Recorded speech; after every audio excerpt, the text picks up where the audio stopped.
is to get your base of your ramp down and get the measurements done.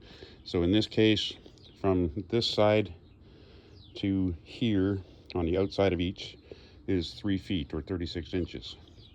So I've measured 36 inches all the way up this board on the long axis from top to bottom, and that's where I'll make my first saw cut. So down this line here, all right, all the way down, that gives me this 1 foot piece left that's 8 feet long. Now if you look here, I have 24.5 inches left. So what I'm going to do is I've made my secondary measurements, and that's these ones here. This piece here from there to there is 36 inches, the same as this. Same with this one here.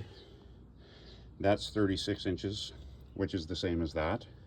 And those will be going this way. So there'll be 2 small pieces there. The majority of the weight of the board would be up here. And now you have to remember that the frame is not plumb. So it's 36 inches across, but it's not plumb. So this board, I've got it screwed on 2 corners right now so it doesn't move on me. But I'm going to have to remove that and make the cut so that I can make the cut properly with my skill saw. And then I can take this spare piece off, make my secondary cuts, and then I have all my wood ready to go. Then it's just a matter of making sure that I trim and have this all covered so that there are no gaps. The other thing I'm going to have to do with this board is, if you see here, you'll notice a lip right here.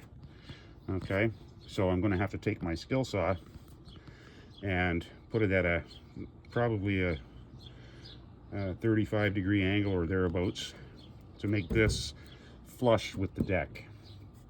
Once that's done, then I can screw this all down, and there's no trip hazard here when people are coming off the deck or my dog's coming off the deck and down the ramp. That way it's much safer, and knowing myself, I'm a bull in a china shop and I love stubbing my toes on stuff and tripping, and it's just not fun. So that's what I'm going to do. And once this is all cut and ready to go in place, we'll go on with the next part.